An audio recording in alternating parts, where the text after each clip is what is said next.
Stop calling them independent or strong. What you're seeing isn't strength.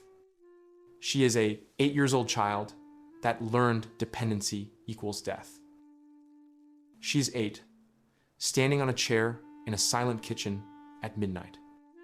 The blue glow of a phone screen illuminates her small face as she squints at a recipe website, trying to understand what boil until al dente means. Her stomach stopped growling hours ago. Now there's just a hollow ache that feels normal. She doesn't cry anymore when she's hungry. She doesn't call for help that won't answer. Instead, she types another search: how to know when water is boiling. The kitchen timer ticks. The water begins to simmer. And somewhere in her developing brain, a neural pathway carves itself deeper a groove that whispers a lesson she'll carry for decades. You are the only person you can count on. If you had to raise yourself as a child, type alone in the comments right now. This is what happens when a child becomes the architect of their own childhood. When survival replaces nurturing, when self-sufficiency isn't a choice, but a mandate written in the language of neglect and absence. These children don't learn independence. They learn something far more costly. They learn that needing someone is dangerous.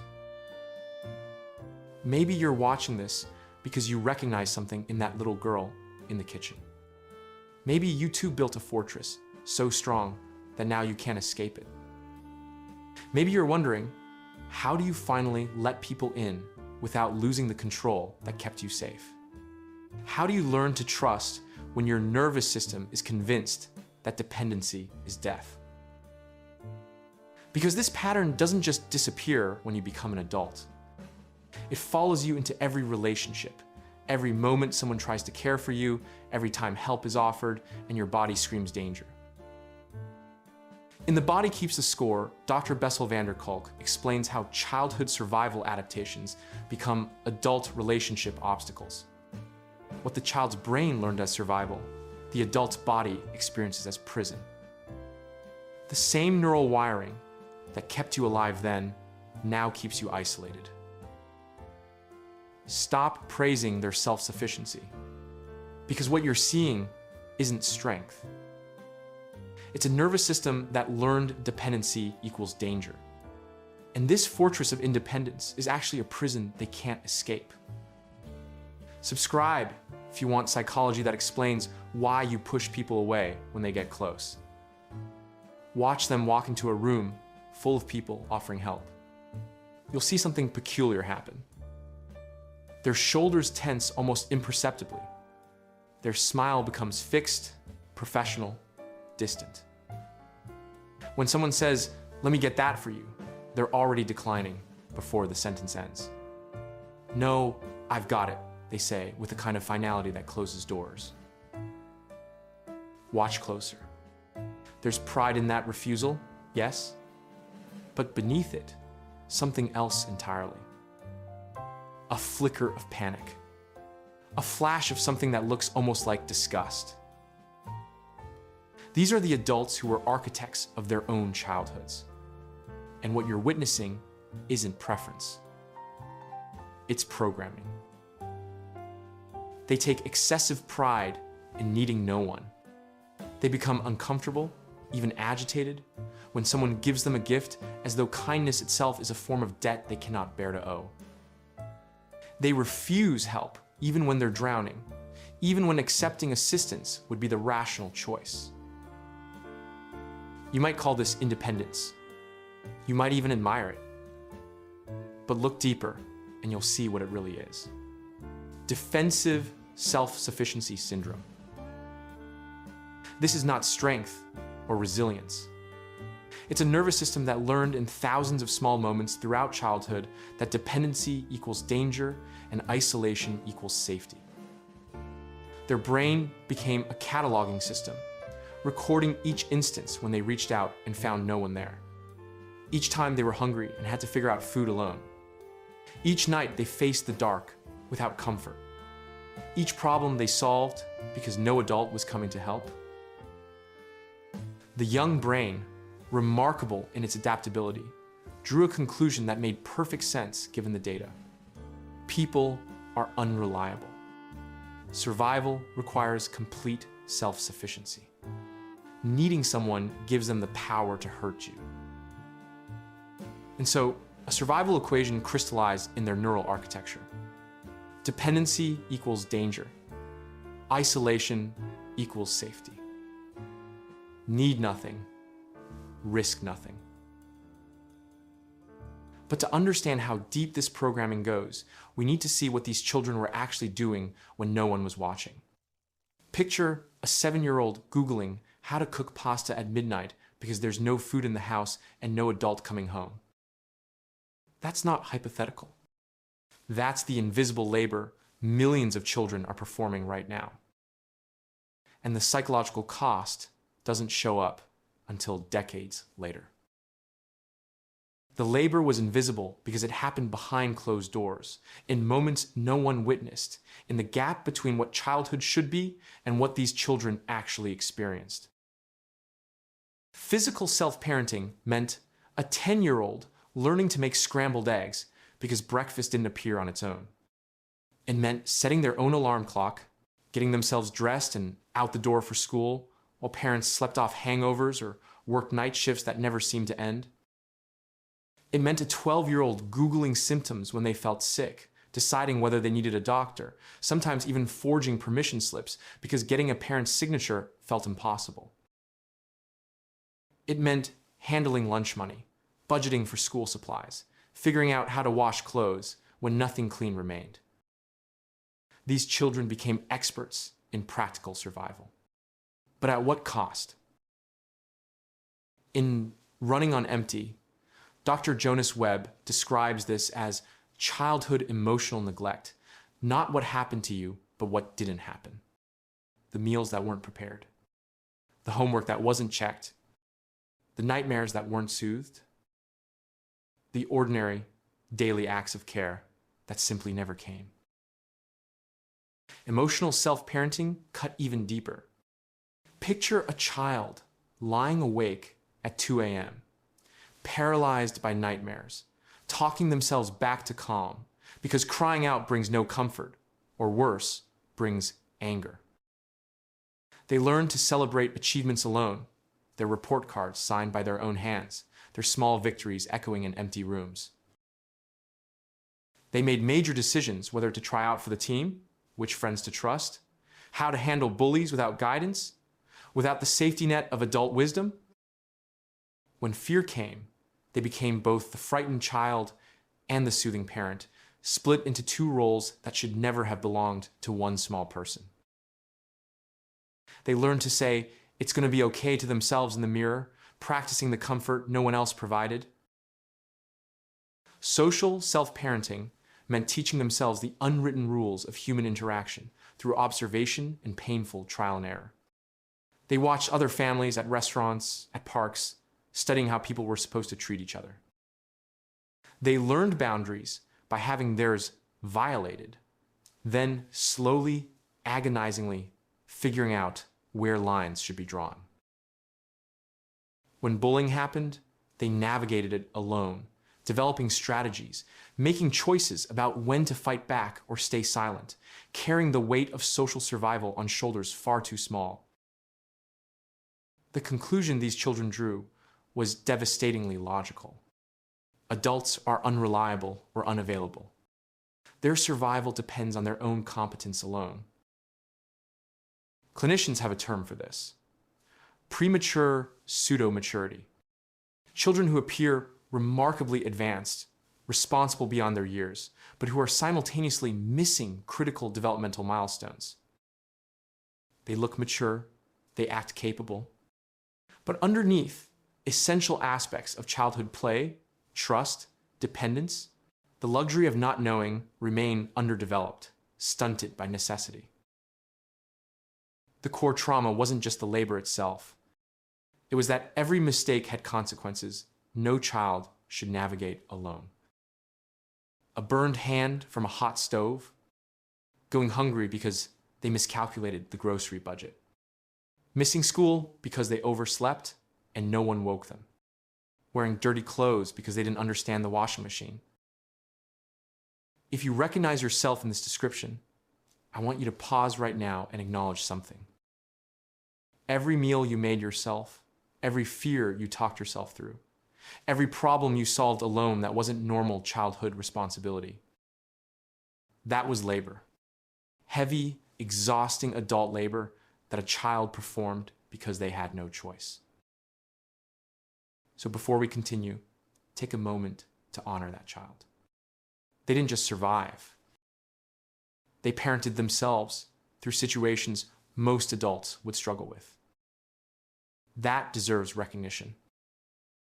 What's one thing you had to figure out alone as a child? Share it below your story might help someone feel less alone. But here's what most people miss. These survival strategies weren't chosen consciously. While other children were learning to trust people, their brains were learning something else: how to survive without ever trusting anyone again. And this isn't psychology theory. This is measurable neural rewiring you can see on brain scans. The brain of a self-raised child reveals a peculiar paradox that neuroscientists can now map with stunning precision. Accelerated executive function, coupled with profoundly impaired attachment systems.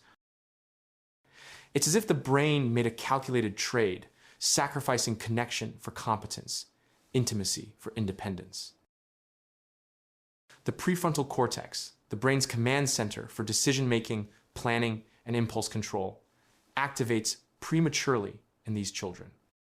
By age 8 or 9, their prefrontal regions show activity patterns typically seen in teenagers or young adults. They're making complex decisions, weighing consequences, managing resources, all neural tasks that should develop gradually over years. But when survival demands it, the brain accelerates. It has no choice. Meanwhile, the limbic system, the emotional brain responsible for attachment, trust, and social bonding, remains chronically underdeveloped. The circuitry that should wire itself through thousands of positive interactions with caregivers never fully forms. The neural pathways that teach a child people are safe, connection is good, I can rely on others, they simply don't get built. Or they get built weakly, sporadically, unreliably. Think of the nervous system as a highway network. In a healthy childhood, the brain constructs multiple routes. Highways of self-reliance, yes, but also robust pathways of trust, connection, and interdependence. The self-raised child's brain, however, builds self-reliant superhighways, 8 lanes wide, perfectly paved, with no speed limit that completely bypass the trust routes. When help is offered, the nervous system literally cannot find the neural pathway to accept it. The roads don't exist. The neurochemistry tells the same story. Research published in Development and Psychopathology reveals reduced oxytocin receptors in adults who raise themselves as children. Oxytocin being the bonding hormone that creates feelings of safety, warmth, and connection with others. Simultaneously, their baseline cortisol levels remain elevated. Cortisol being the stress hormone that signals danger and threat. Their biochemistry whispers a constant message: stay alert, stay separate, stay safe. Perhaps most revealing is what happens in the anterior cingulate cortex, the brain region that processes social pain and evaluates the cost-benefit of social cooperation. When self-raised adults are offered help in laboratory settings, brain imaging shows decreased activity in this region. Their brains literally register assistance as less valuable, less relevant, less worthy of consideration than it does for people with secure childhoods. This is why isolation and difficulty accepting support aren't personality preferences. They're nervous systems conditioned to survive without co-regulation. The brain adapted magnificently to an environment where dependency was dangerous. The tragedy is that this adaptation, so brilliant in childhood becomes a cage in adulthood. Subscribing takes 2 seconds. Do it so this reaches someone who thinks they're broken when they're actually brilliantly adapted. And years later, when these children become adults, this wiring doesn't just affect their inner world. It shapes every relationship they enter. Self-raised children don't become one type of adult. They become 4 very specific types. And the pattern they follow is so predictable, therapists can identify which type within the first session. The lone wolf, the control addict, the secret struggler, the commitment phobic. Which one are you? The lone wolf builds an entire life around needing no one. They choose careers that require minimal collaboration, freelancing, remote work, entrepreneurship. They live alone and call it preference. They travel solo and call it freedom. But watch what happens when someone offers help. Their chest tightens, their breath quickens, panic floods their system. The offer itself feels like an invasion, a threat to the carefully constructed world where they control everything because they require nothing. Ask them if they need support and they'll respond with barely concealed horror, as though you've suggested something obscene. The control addict operates differently, but from the same wound. They must manage every detail, orchestrate every outcome, direct every interaction. In relationships, they become the planner, the organizer, the one who handles everything. They interpret any involvement from others as criticism, any suggestion as an attack on their competence. Their partners feel like they're walking on eggshells, afraid to help because help gets rejected as interference. The control addict mistakes micromanagement for safety, unaware that their fortress is crushing the very relationships they claim to want. The secret struggler might be the most heartbreaking type because they look so successful from the outside. To colleagues, they're the reliable one. To friends, they're the capable one. To family, they're the one who has it all together. But inside, they're collapsing. They work themselves to exhaustion, say yes when they mean no, carry burdens they should share, all while maintaining a flawless exterior. They've mastered the performance of competence while drowning in private desperation. Asking for help feels like admitting defeat, like pulling back a curtain to reveal the fraud they believe themselves to be.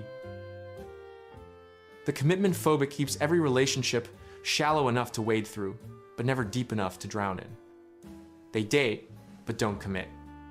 They make friends, but keep them at arm's length. They join communities, but never truly belong.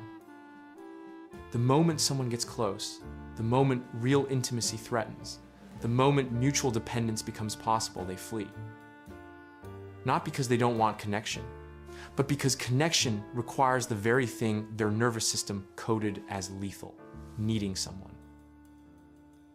Research from the Journal of Personality and Social Psychology validates what therapists observe. Adults who raise themselves show 70% higher rates of attachment avoidance compared to those with secure childhoods. They gravitate toward careers and lifestyles that maximize autonomy. They achieve remarkable external success. They are exceptional problem solvers, after all.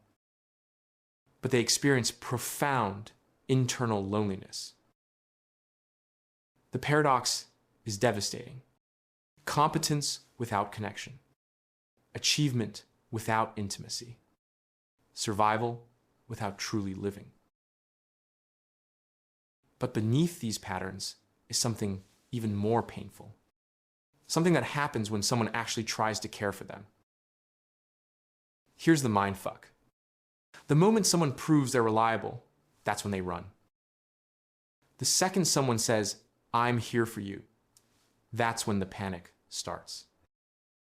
Because their nervous system learned that the people who promise to stay are the ones who hurt you most. The pattern is paradoxical and cruel. The more trustworthy someone proves to be, the more terrifying they become. When help is offered, Self-raised adults experience a triple emotional trigger that arrives simultaneously, like 3 alarm bells ringing at once.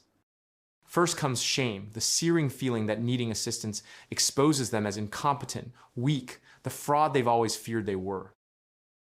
Then, fear, the visceral certainty that accepting help creates debt, dependency, vulnerability they cannot afford. Finally, anger. A hot flash of resentment at the helper for putting them in this position, for seeing their need, for offering what their childhood taught them to never expect. This isn't abstract psychology. This is help dysphoria, a clinical term describing the visceral discomfort, sometimes approaching physical illness, that people experience when assistance is offered. Their heart races, their palms sweat, nausea rises in their throat. The body responds to kindness as if it were danger. Because once upon a time, in the formative years when their brain was learning what the world meant, asking for help led to disappointment, or worse, to mockery, to punishment, to abandonment, to nothing at all. The internal experience maps itself in devastating equations. Being cared for equals loss of control. Vulnerability equals weakness. Mutual dependence equals entrapment. Every offer of support triggers an ancient alarm. If I let you in, if I lean on you, if I need you, you will leave. And when you leave, I will not survive. This is why self-raised adults sabotage relationships precisely when they become secure. A partner who shows up consistently, who proves reliable month after month, who demonstrates genuine care, this person becomes the most dangerous person in their world. Because reliability contradicts the core belief their childhood burned into their nervous system. No one will be there. When someone stays, when someone proves trustworthy, the cognitive dissonance becomes unbearable.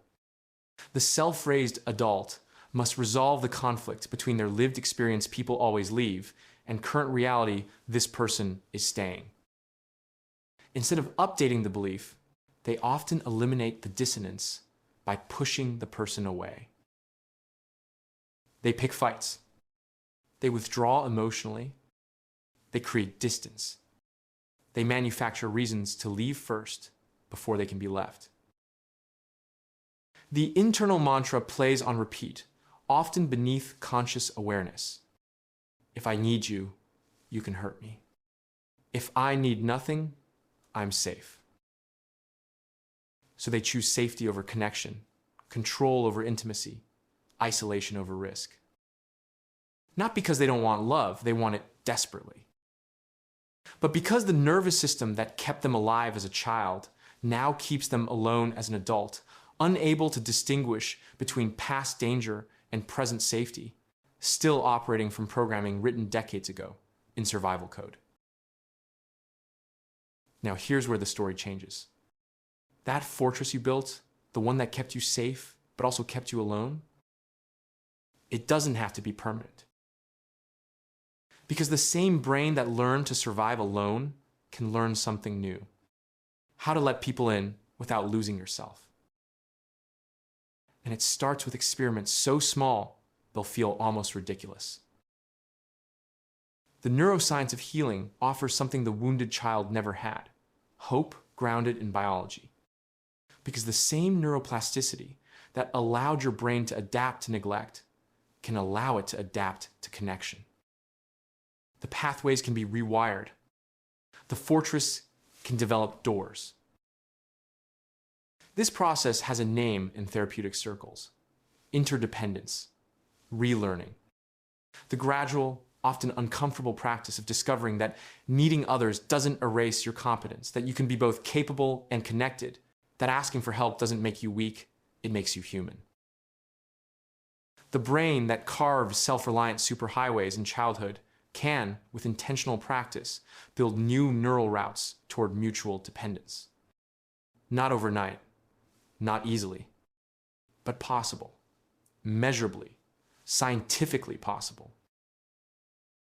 Brain imaging studies from the University of California show that adults who engage in consistent trust-building behaviors over 6 to 12 months develop increased activity in their anterior cingulate cortex when receiving help. The brain literally rewires to register support as safe rather than threatening. The healing mechanics start with what therapists call micro-experiments. Actions so small, your nervous system might tolerate them even while screaming danger. Ask a coworker to grab you coffee when they're heading to the break room. Request a friend's opinion on something you've already decided. Let someone else choose the restaurant. These aren't grand gestures of vulnerability. They're tiny acts of practice dependence. The key is accepting help without immediate reciprocation. This is where the real rewiring happens. The self-raised adult's instinct is to repay help instantly, to eliminate the debt, to restore the balance that makes them feel safe. But healing requires sitting in the discomfort of receiving without earning it. Your nervous system will protest. Let it. Every time you receive help and the feared catastrophe doesn't occur, you're creating what clinicians call corrective emotional experiences. Moments when vulnerability isn't punished, when dependence doesn't lead to abandonment, when being seen in your need doesn't result in rejection. In Attached, psychologists Amir Levine and Rachel Heller describe how secure attachment can be earned in adulthood through consistent corrective experiences. You're not doomed by your childhood. You can literally rebuild the neural pathways that were never properly formed. This is also where discernment becomes crucial. Healing isn't about becoming dependent on everyone or trusting indiscriminately. It's about learning the difference between independence, healthy autonomy, genuine preference for solitude, choosing to handle things yourself, and isolation, protective withdrawal, refusing help out of fear, pushing people away because intimacy feels dangerous. Healthy interdependence means you can do things alone, and you can let others help when it serves you. It means asking for support doesn't trigger existential panic. It means accepting care doesn't feel like weakness. Before any of this healing can happen, though, you must honor the past. The child who had to parent themselves did an extraordinary job. They survived. They developed remarkable capabilities. They figured out how to navigate a world that should have been navigating them. That child deserves recognition, not shame. The independence they built wasn't a mistake. It was brilliant adaptation to an impossible situation. But what worked then doesn't have to define now. You can acknowledge the past while choosing a different future. In The Drama of the Gifted Child, psychologist Alice Miller writes about how acknowledging childhood pain is the first step toward healing it. You can't heal what you won't feel. You can't change patterns you won't acknowledge. The practice looks like this. Once a week, ask someone for help with something you could do yourself. Not something impossible. Something manageable. Something that wouldn't require much from them, but requires everything from you. The willingness to be seen in your need, to accept without immediately reciprocating, to sit in the discomfort of receiving. Let me give you a concrete challenge to start rewiring these patterns. For the next 30 days, practice the small ask exercise. Once a week, just once, ask someone for help with something small that you could technically do yourself. Ask a coworker to grab you coffee when they're going. Ask a friend for their opinion on something you've already decided. Ask your partner to handle a task you usually control. The key: don't reciprocate immediately. Let yourself sit in the discomfort of receiving without earning it. Your nervous system will scream that this is dangerous, That's exactly the pattern you're rewiring. Each time you do this and the world doesn't end, you're creating new neural pathways. You're teaching your brain that interdependence can be safe. Because the truth is, the story of the self-raised child doesn't have to end in isolation. Self-raised children became adults who survive by needing no one. But survival isn't the same as thriving. What kept you alive then keeps you isolated now. The defensive self-sufficiency that protected a vulnerable child has calcified into adult patterns that prevent the very connection you secretly long for. Healing means recognizing that the independence you built saved you then, but isolates you now. You are not broken. You are brilliantly adapted. Your task is not to fix a flaw, but to update a survival strategy that is no longer necessary. The independence you built doesn't have to define your future. You can be the survivor who needed no one and the thriving adult who chooses to be supported. This is where you practice interdependence, the sweet spot where you are capable and connected. It means asking for help doesn't trigger existential panic. It means accepting care doesn't feel like weakness. The same neuroplasticity that allowed your brain to adapt to neglect can allow it to adapt to connection. The roads can be rebuilt. The path is simple, but not easy. Small asks, consistently made. Every time you receive a small kindness, a coworker grabbing you coffee, a friend giving an opinion, and the feared catastrophe doesn't occur, you're creating a corrective emotional experience. You're teaching your brain that vulnerability doesn't lead to abandonment. You're building the neural pathways for trust that were never properly formed. The love you've been pushing away is not trying to control you. It's trying to co-regulate you. The ultimate act of self-parenting is now letting someone else care for the adult you became. If this message resonated with you, share it. Let's make sure the story of the self-raised child no longer has to end in isolation.